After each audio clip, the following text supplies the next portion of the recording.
या पर्वतावर देवीने केला महिषासुराचा वध आणि तिथेच आहे महिषासुराचं एक छोटंसं मंदिर। ते स्थान नेमकं कुठं आहे ते पाहू। आदिमायेच्या विविध शक्तिरूपांनी तब्बल 9 दिवस महिषासुरासह अनेक असुरांशी युद्ध केलं आणि या प्रचंड युद्धानंतर देवीनं महिषासुराचा वध केला।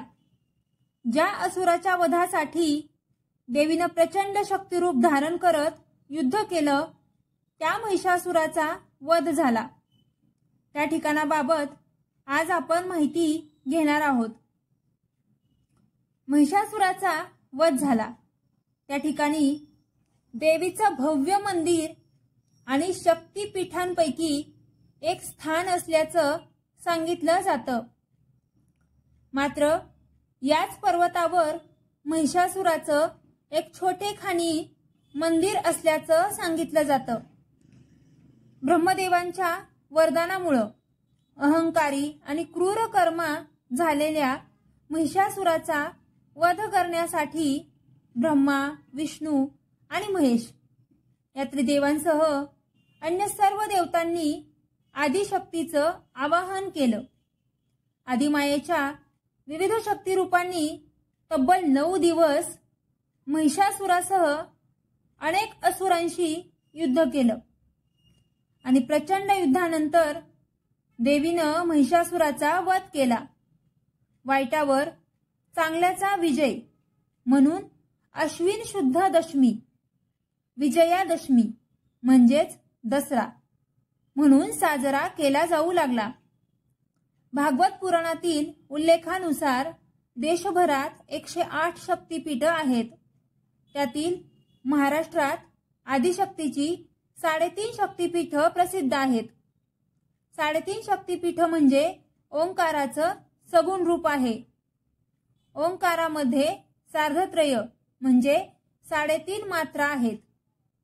अकार पीठ म्हणजे माहूर, उकार पीठ म्हणजे तुळजापूर, मकार पीठ म्हणजे कोल्हापूर आणि अर्धमात्रा सप्तशृंगी।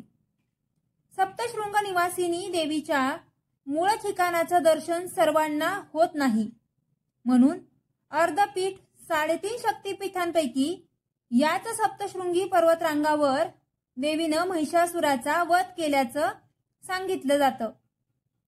हे देवीचं मूळ पीठ मानलं जातं। सप्तशृंगी देवीला महाकाली, महालक्ष्मी व महासरस्वतीचं ओंकार रूप समजण्यात येतं।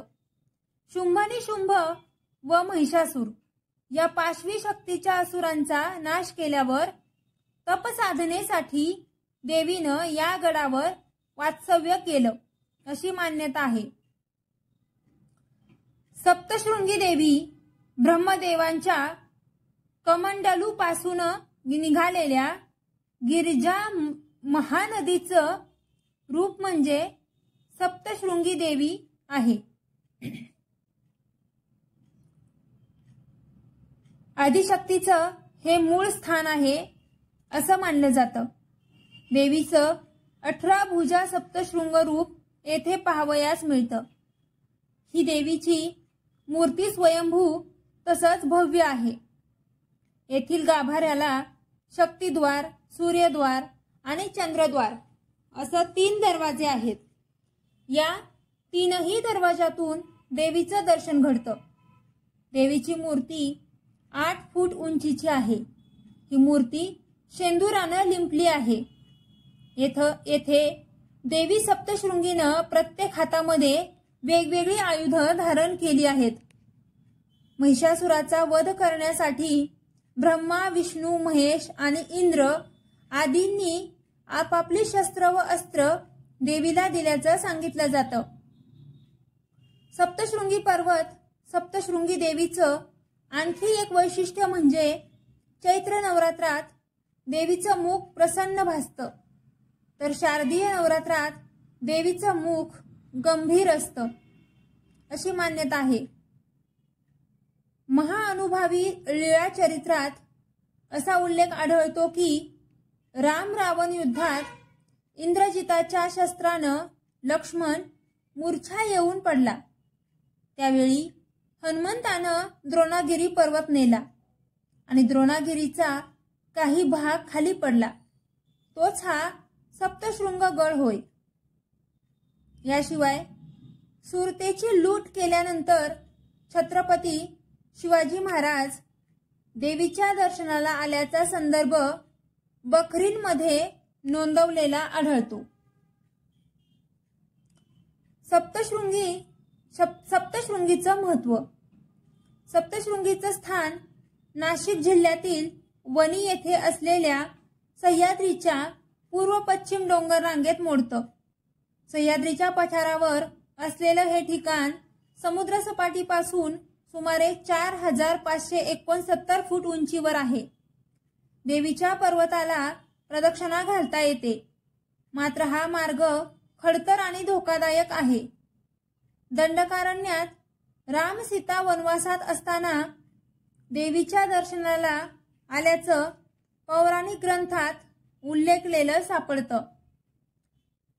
देवीचं दर्शन घेण्यासाठी एका बाजूनं 472 पायऱ्या आहेत. चढणीचा मार्ग असून दर्शन घेतल्यानंतर दुसऱ्या बाजूनं परतीचा मार्ग आहे. हे दोन्ही मार्ग पायऱ्यांचेच आहेत. सह्याद्रीच्या या उंच कड्यास 7 शिखरं आहेत. त्यावरून या स्थानाचं नाव सप्तशृंग गड पडलं. सप्तशृंगी देवी बरोबरच गडावर सूर्यकुंड, जलगुंफा, शिवतीर्थ, तांबुलतीर्थ, मार्कंडेय ऋषींचा मठ, शीतकडा आदी महत्वाची पवित्र तीर्थस्थळे आहेत. सप्तशृंगी माता ही निवृत्तीनाथांची कुलस्वामिनी होती. निवृत्तीनाथ समाधी घेण्यापूर्वी 3 दिवस गडावर ध्यानस्थ बसले होते. अशी ही एक घटना या स्थानास जोडलेली आहे. याच पर्वताच्या परिसरात महिषासुराचं एक छोटेखानी मंदिर असल्याचं आढळून येतं. येथे महिषासुराच्या धडापासून वेगळं केलेल्या शिराचं पूजन केलं जातं. एवढंच नव्हे तर महिषासुराचा वध करण्यासाठी आदिशक्तीनं दिव्य त्रिशूळाचा वापर केला. त्या त्रिशूळाच्या प्रचंड प्रहारामुळे या पर्वताला मोठी भेग गेली. सदर छेद आजही पाहायला मिळतो अशी मान्यता असल्याचं सांगितलं जातं. धन्यवाद. तुम्हाला ही माहिती आवडली असेल तर आपल्या चॅनलला लाईक आणि सबस्क्राईब नक्की करा. धन्यवाद. जय सप्तशृंगी देवी.